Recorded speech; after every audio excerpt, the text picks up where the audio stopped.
रियासत अक़लियती महकमे के वज़ीर शाले मोहम्मद हमारे साथ में मौजूद हैं। सर, पहले तो आपको बहुत बहुत मुबारक हो कि आपको वज़ीर जो अक़लियती महकमे का वज़ीर बना गया, इसलिए धन्यवाद। सर, पहला काम क्या रहेगा आपका अक़लियती महकमे के लिए?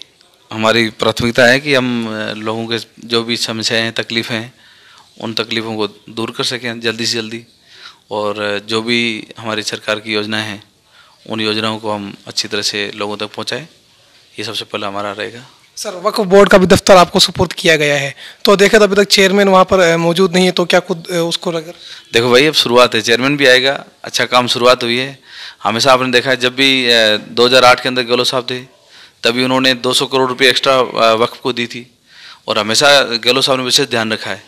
तो आप निश्चित रहें, बिल्कुल अच्छा काम करेंगे। वक्फ को चाहे कोई भी जिम्मेवारी होती है उसको हमेशा अच्छी तरह से निभाते हैं। सर, इंतखाबी मंशूर में 10 वादे अक़लियती महकमे के लिए किए गए, तो पहला ऐसा वादा जो आप पूरा करना चाहेंगे उन वादों? देखो, हमारे सब वादे प्राथमिकता होती है, सभी वादों की हम चाहेंगे जो हमने वादे किए हैं वो सब वादे हम पूरे करें।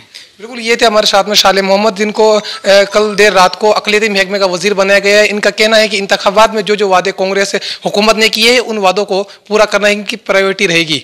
मोहम्मद रज़ा उल्लाह, ETV भारत, जयपुर।